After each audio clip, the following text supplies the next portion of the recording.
Olá! Hoje vamos falar da história do maior estádio particular do Brasil e todas suas glórias. Sua construção teve início em 1957 e não foi fácil. Foram 18 anos até ser finalizado o sonho são paulino.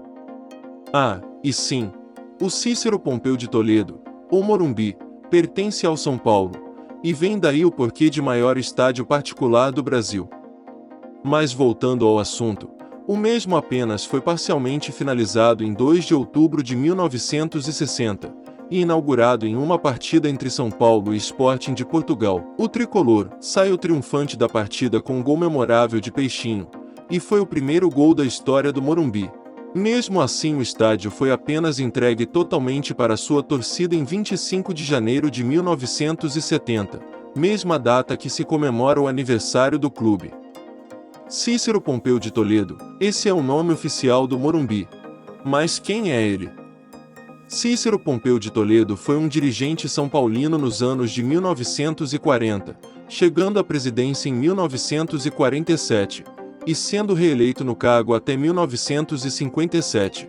Um dos entusiastas do Morumbi, mas infelizmente não conseguiu ver o seu grande sonho acabado, tendo falecido em setembro de 1959. Quase um ano antes da inauguração. Mesmo assim, seu nome foi lembrado e entregue ao maior bem do clube em sua história. Mas agora, vamos falar de suas glórias. Em seus quase 61 anos, muitos acontecimentos estiveram juntos a esse monstro no meio do bairro do Morumbi, em São Paulo. Assim, o estádio é do São Paulo, mas quem colocou o maior público lá dentro foi um rival da capital. Em 1977, na final do Campeonato Paulista contra a Ponte Preta, o Corinthians, que na época vivia uma fila sem títulos, colocou no segundo jogo da final 146.082 torcedores, para ver o mesmo bater a Ponte Preta pelo placar de 2-1, lembrando que nessa época, a capacidade do estádio era de 149.408 pessoas. No ano seguinte foi a vez dos dois outros rivais. O jogo entre Palmeiras e Santos pela final do Paulista colocou 123.318 pagantes para dentro do estádio. O Palmeiras venceu esse jogo por 2-1. Pela seleção canarinho, o maior público no Morumbi foi em 1974, em um jogo amistoso entre Brasil e Áustria com um público de 122.849 pessoas, que viram um jogo sem gols naquele dia. Os donos da casa, o São Paulo, teve apenas quarta maior torcida do estádio. Em outro jogo pelas finais do Campeonato Paulista de 1980, onde o tricolor bateu o Santos por 1-0 para um público de 122.209 pessoas. Com a modernização e redução de sua capacidade para melhor conforto de torcedores, fez com que fosse impossível ter toda essa capacidade de pessoas no estádio. Hoje, a capacidade do Morumbi é de 66.435 pessoas, entre arquibancadas, numeradas, camarotes, restaurantes, a loja do São Paulo, toda a sua tribuna, e etc. Depois de sua modernização, o maior público no Morumbi foi na final da Sul-Americana, onde 67.042 pessoas viram São Paulo ser campeão. Em sua artilharia, vamos falar apenas os 5 que mais balançaram as redes dentro do Morumbi.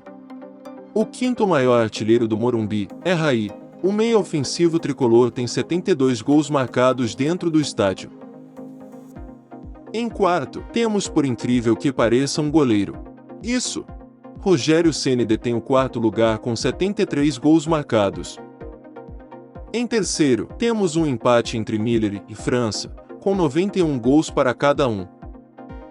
Na segunda colocação, vem Luiz Fabiano, um dos grandes atacantes que vestiu a camisa do São Paulo, detendo a artilharia dentro do Morumbi em Libertadores. No total, com as outras competições, foram 125 gols. No primeiro lugar, o eterno Serginho Chulapa, um dos poucos, o único, que vestiu a camisa dos 4 grandes de São Paulo com 135 gols em sua história. Claro, não podemos esquecer dos jogos memoráveis que já aconteceram no Morumbi. Vamos a eles. Começando pela sua inauguração. Em 2 de outubro de 1960, com jogo entre São Paulo e Sporting de Lisboa, deu vitória tricolor por 1-0. 13 de outubro de 1977, o Corinthians sai da fila de 23 anos dentro do Morumbi, pelo Campeonato Paulista em final com a Ponte Preta. Lembrando que foi também o maior público da história do Morumbi. 17 de junho de 1992.